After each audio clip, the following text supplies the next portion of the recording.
OPWDD.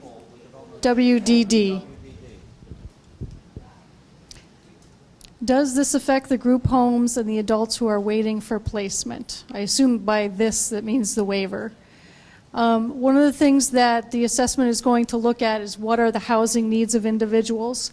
Can somebody who might be saying they need a supervised home actually be in a supported home?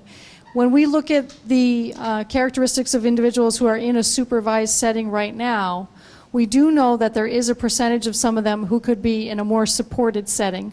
We also know that we have people who are in supervised settings who want to be in a less restrictive, in a more integrated setting.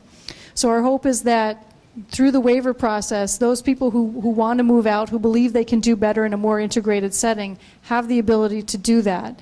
With them moving out of those more restrictive supervised settings, that would also free up spaces within those supervised settings. And I think one of the reasons why it's important that we make the shift where it's appropriate is that those supervised settings cost nearly 4 times as much as a supported setting.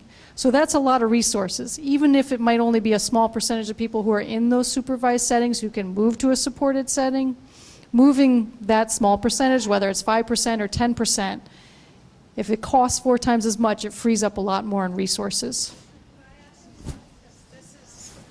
I'm struggling with being around too long, so they need to put me out to pasture. But having said that, we have a lot of children who came to us as premature infants. They're now adults, and they're being told to go into nursing homes. And that's not a way of living for our kids. It's just not a way of living. And we need people that have a safe haven.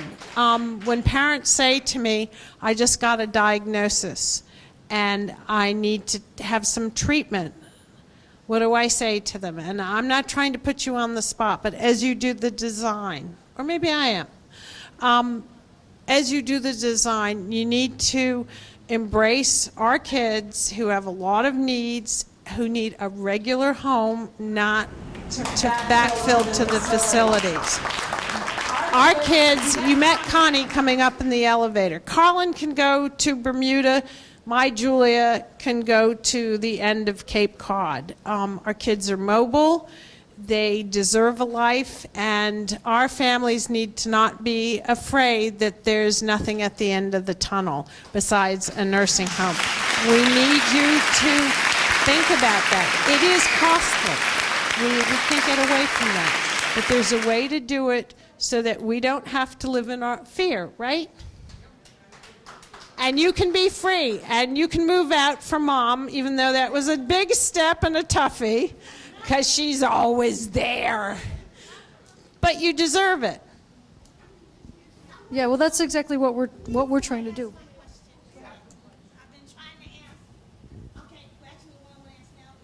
So the question was, you know, a child's needs change over time, and if you choose a disco at one point in time, are you locked into that disco even if your child's needs are changing? And the answer is we need to give choice to families. We need to be able to allow them to either switch discos, which right now, with some of the managed long-term care programs that are operated, you have that option at the beginning of every month. If you're not happy, you can switch or you can opt out of being in that. There's a different question. Yeah. Right. There's two-part question. One is, can you switch discos? And the commissioner's answer is yes. The other part of the question is, how will the assessment reflect the notion of individuals' needs changing? And of course, that's a big thing for our folks, right? And particularly the folks that work with Margaret. So clearly that has to be part of the assessment. There has to be a reevaluation, right, of need, and you have to make sure that there's resources set aside to deal with emergencies. I think Margaret used the example of, you know, a wheelchair, and we know that that's an ongoing issue for many kids, right, in terms of as they grow, right, their needs, you know, they have to be fitted in all of the proper ways to make sure that they're seated properly, positioned properly. So we know that that's something that has to be part of this, right, as we figure this out. It's not cast in stone. That number can't be cast in stone, which is your point. Excuse me. People live in an area that doesn't have the same facilities as another, like New York City, this was a probably pretty much all encompassing. What about people that live in Buffalo, who this goes in their area, doesn't incorporate all the needs of that person? How do you receive the needs of that? The question was, in some areas of the state where you don't have all that all-encompassing set of services like you do in New York City, how are we going to make sure that individuals' needs are met? And there are different ways of structuring a DISCO. You can have one that, if you have the long-term care services, enough of them around, that you just give that capitated payment for those services, and then any services that the individual that needs outside of that, they would get like they normally do right now through fee-for-service. They call that carving out those services, so you're getting outside of that capitated model. Another option is self-direction, where the family could work with advocates to get the services they need.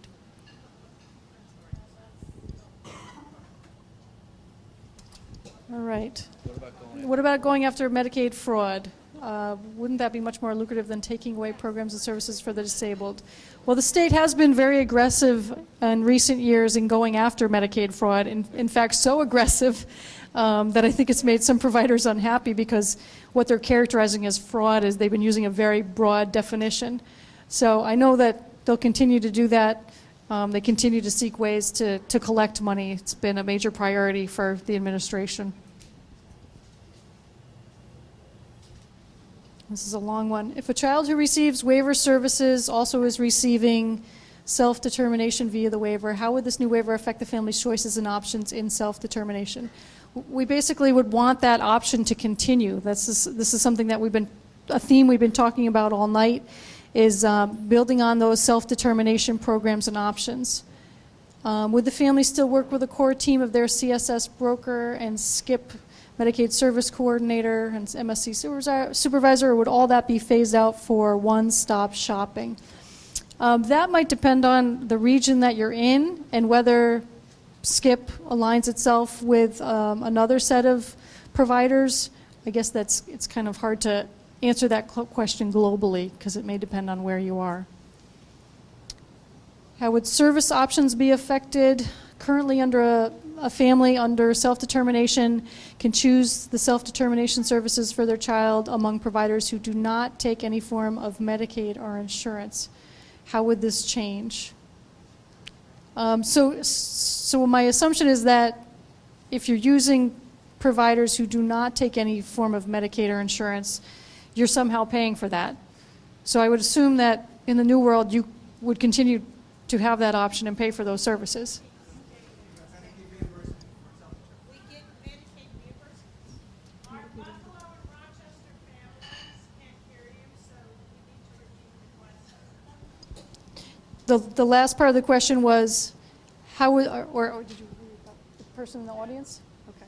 So, you want to repeat the question? There was a couple people talking. Well, you said how, you said you assume that we pay for it anyway. Yes, but when we put out the pocket, any money is spent, we get a reimbursement. I get a reimbursement. Depending on what Medicare. I honestly don't think in this environment, the only time that Medicaid will reimburse you right now is if you've been made eligible and you don't have your card yet. Then you keep your receipts and that happens.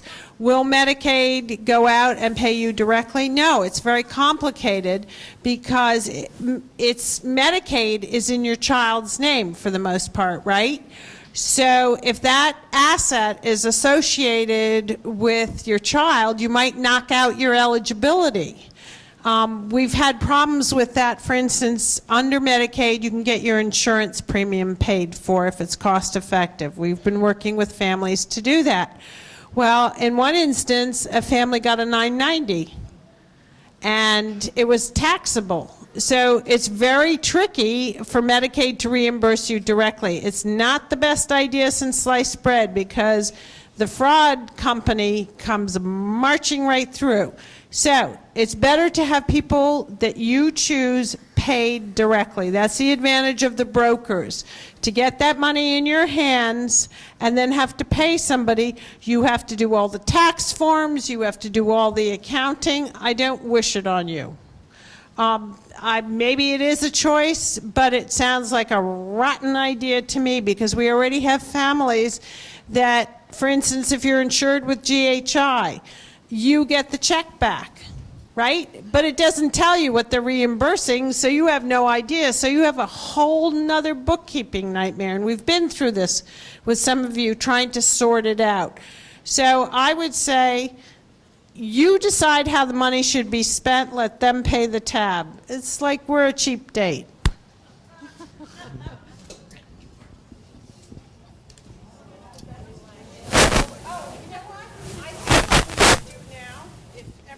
Okay with this? Buffalo, Rochester, if you're okay with it, we'll take emails from you, Rob, is there a way to get them directly?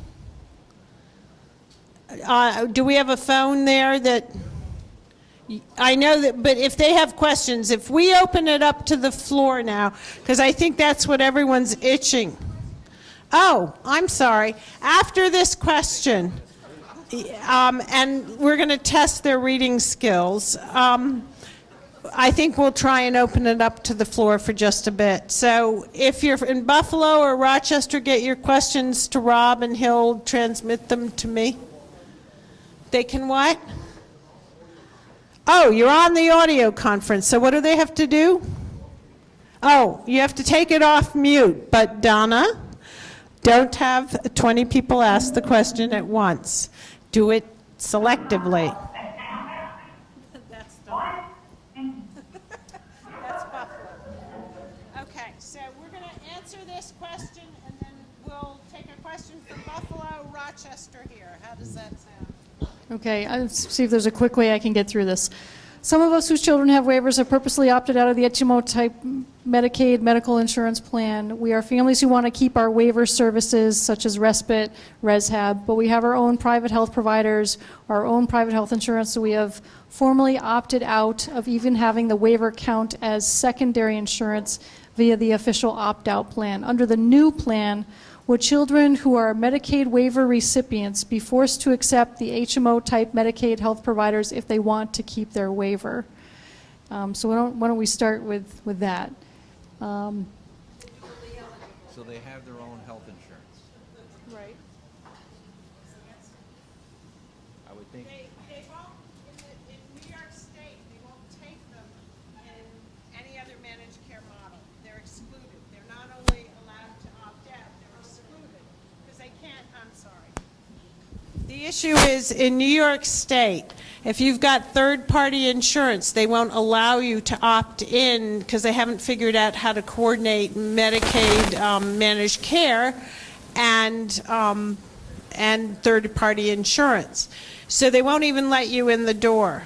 So our families are rushing to buy insurance additionally so they can't get into your disco.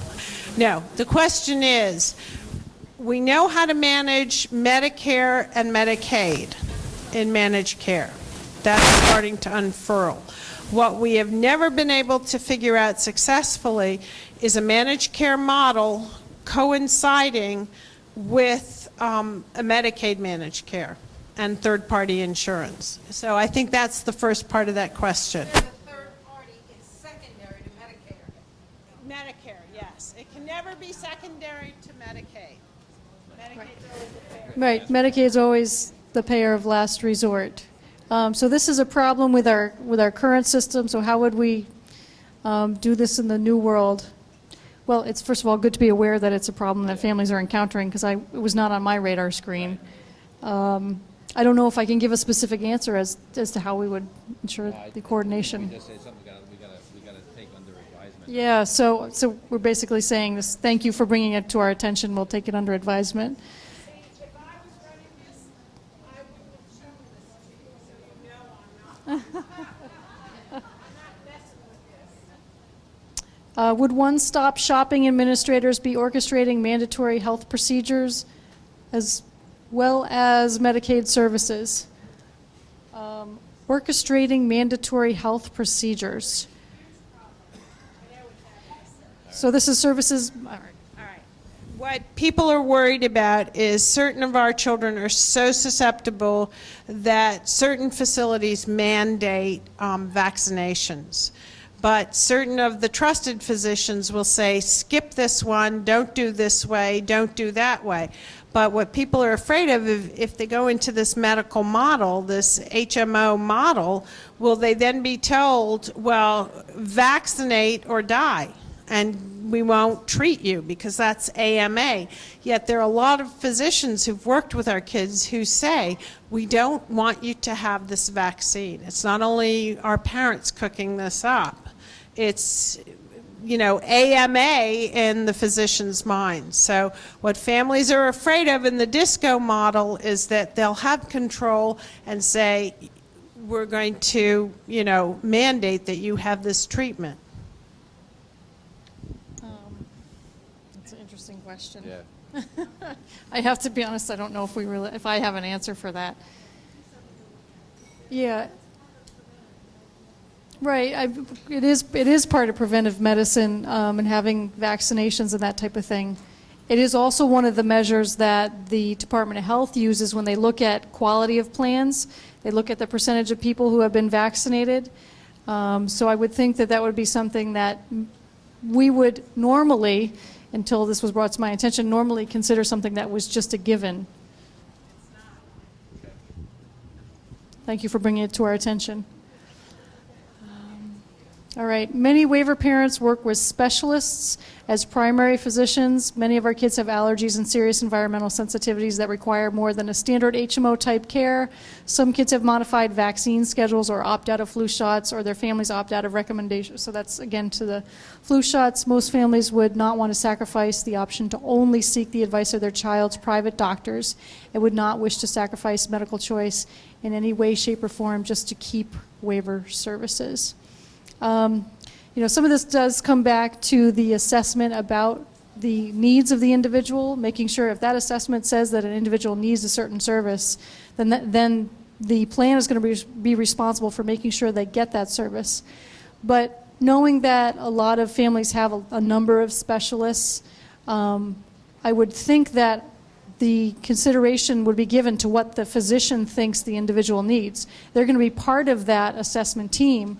They're going to be part of having input into that care plan. So I would hope that that would be part of the assessment and the individual's plan to begin with.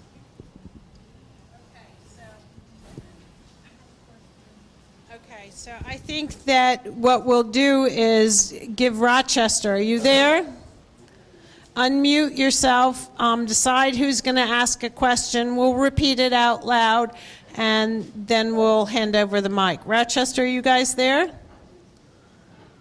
Here. Ah. All right. Do you want to issue a question from your group of parents there, Jeremiah? Does anyone have a question that they would like? Are you good, or do you have any questions? Anyone? I think they're good, Margaret. Okay.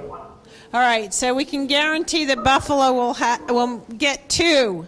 All right, Donna, can you give us a question from your family group? Hi, Margaret, it's Beth. We have one question here. Hang on one second. Okay, go ahead and answer your question. I'm wondering what is, you know, the formula is going to look like for deciding what the cap amount is going to be for the consumer and what factors is going to be involved in that, and then how often would that be evaluated? Okay, Beth, you came in loud and clear. Can you repeat the question because we couldn't hear it? She's reading it. I don't know specifically what the question is. Hey, go ahead. What's the formula going to look like for deciding what the cap amount for each consumer is going to be? What factors are going to go into deciding that, who's involved, and then how often will that get evaluated? Okay, I've got it.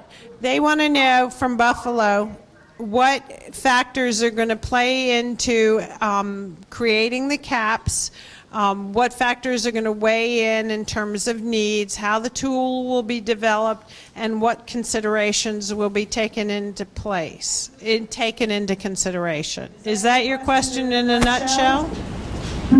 And also, how often will that be reevaluated? Okay, and how often can you reconvene to enhance your plan, change your plan, things like that?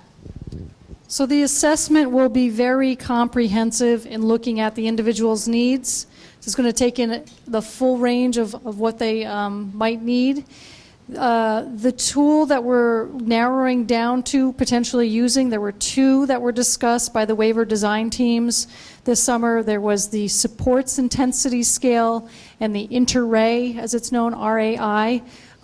We think we're leaning towards one of them, but either way, we know that those two tools, one of them is much more reliable than the other, and we think that an assessment probably would only have to be done every few years.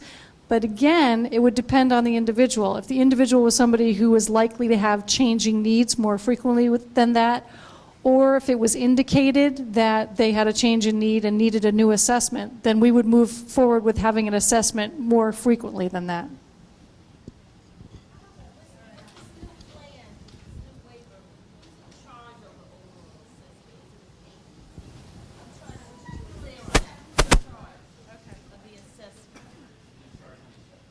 Yeah. With the new plan, who is in charge of the assessment process for the individual?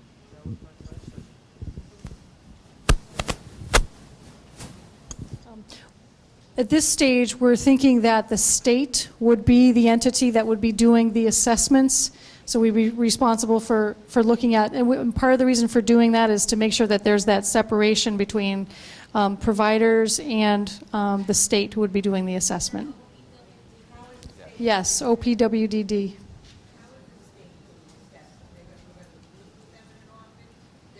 Right. Right. We would be bringing together a whole team of people, and that was one of the things that the design team on care management looked at this summer was who has to be involved in that team. It's got to be comprehensive. It's got to be nurses, clinicians, psychologists, family members, the individual themselves, in order to make sure that that assessment is as comprehensive as possible. Can I be a real pig and ask a question?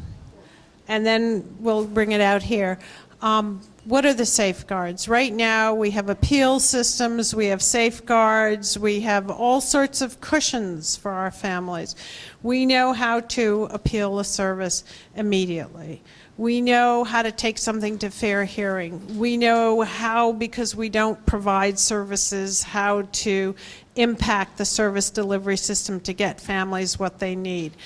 What will that look like? Because I don't see the advocacy bite, I don't see the protection, I don't see the appeal system, and I don't see all those things. It's in there.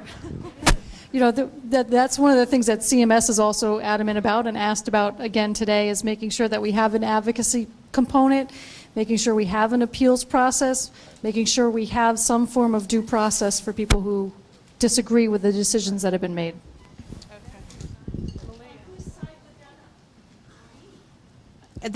What the commissioner is saying is those people have to be independent, right? They are not part of the DISCO? Not part of the state and not part of the DISCO?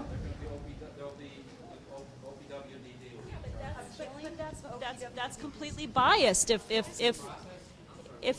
your advocate is somebody who works for the OPWDD,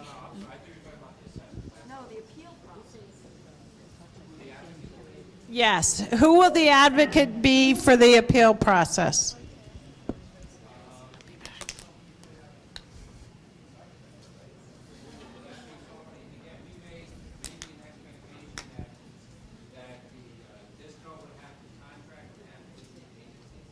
Jim is saying that the expectation would be that the DISCO would have to contract with advocacy agencies or an advocate group. I haven't been back here at all.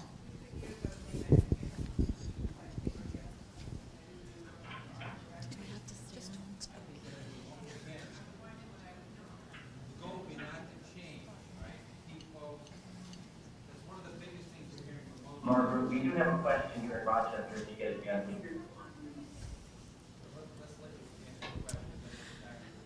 I'm actually going to refer back to the assessment question to kind of circle it back. So from what I hear and from what I've read is that the assessment tool has yet to be developed. Yet in the plan, it indicates that what I infer is that there's a pilot processing and analysis only a year to 2 years. And being in research analysis for quite some time, how can you be confident in such a tool that's going to affect so many people's lives if you're only going to measure outcomes from 1 to 2 years of this measurement and assessment?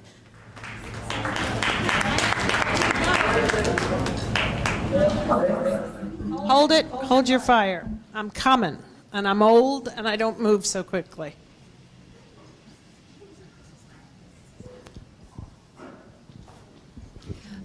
So it's a very good point, and initially we had thought that we might be developing our own assessment tool, but that's now why we are looking at building on an assessment tool that's already a proven tool. I mentioned earlier we had narrowed it down to 2. We think we're leaning towards one of those because we know it's used internationally and it's been successful. And CMS has required, in order for us to move forward in our negotiations, that we settle on an assessment tool within the next couple months.